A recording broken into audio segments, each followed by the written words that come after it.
Coffee, কফিটা নাও। মাছগুলোকে দেখেছো? যত খেতে দেবে তত খেয়ে যাবে। খেয়ে খেয়ে খেয়ে খেয়ে পেট পড়ায় ফেটে যাবে। বুঝতে পারে না তো কত খেতে হবে। তোমার হয়েছে এই অবস্থা। 10 টাকার আমার। আমি গাড়ি কিনে দিয়েছি, সেই গাড়ি করে তুমি বক্সি পরিবারের লোকজনকে নিয়ে ঘুরে বেড়াবে, তাদের ড্রাইভারি করবে। এক্সকিউজ মি, সাত্তকী নিজেই গাড়িটা চালায়, হ্যাঁ? আমাকে ড্রাইভ করতে হয় না। বাবা, তুমি না খুব খারাপ ব্যবহার করেছো সাত্তকীর সাথে। ও যতবার এসছে এই বাড়িতে। নেহা তো খুব ভালো বাড়ির ছেলে, তাই পুরো বিষয়টা টলারেট করে। হ্যাঁ, ভালো বাড়ির ছেলে, সেই জন্য নিজের বাবার সাথে দেখা করতে জেলের লকআপে যায়। আর কাকে সঙ্গে নিয়ে? নিজের গার্লফ্রেন্ডকে সঙ্গে নিয়ে। ভালো ছেলে।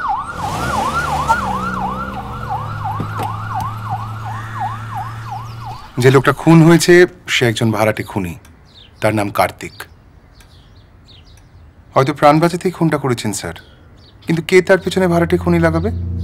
আর সেক্ষেত্রে তো উনি বলতেই পারতেন যে উনি খুনটা সেলফ ডিফেন্সে করেছেন।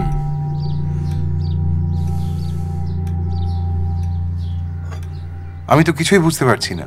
আপনি কি কিছু বুঝতে পারছেন? আমি একটাই জিনিস বুঝতে পারছি, যে আরো কিছু একটা হতে চলেছে। আমার মন বলছে অবশ্য আমি তো তার পিতা, হয়তো স্নেহান্ধ। আমার এর মধ্যে নাটকাই ভালো। আমি একটা কথা বলতে চাই, সেটা আপনাকে বলতেই আমি এসেছিলাম। স্যার মিসিং হওয়ার কয়েকদিন আগে থেকেই একটা লোকের সঙ্গে ওনার খুব ঝামেলা হচ্ছিল। খুবই পাওয়ারফুল লোক। তোর বাবাকে দোষ দিয়ে লাভ আছে? আমি এখন ডিক্লেয়ার খুনির ছেলে, সব বাবাই এরকম বলবে। একদম বাজে কথা বলিস না। বাবা কোনোদিনও তোকে পছন্দ করতো না। তোর উপর যে কেন খায়, কিসের জন্য খায় বুঝতে পারি না। ফালতু। ওই একটা জিনিস দেখানো হয়েছে। কি? কাল কুরিয়ারে এসছে।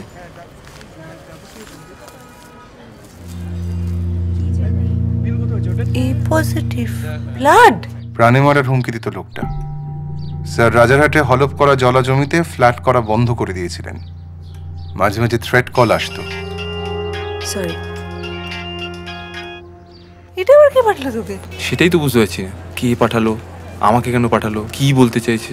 জাস্ট আমার সিক্স সেন্স কি বলছে জানিস? এই ব্লাড গ্রুপের সাথে বাবার সারেন্ডার করে চুরির রক্ত ম্যাচ করে যাবে। ইনফ্যাক্ট ওই লোকটা টাকা দিয়ে কিনতে চেয়েছিল স্যারকে।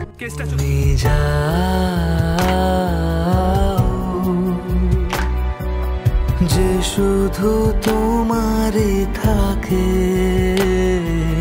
বাড়ি ফিরে এসো।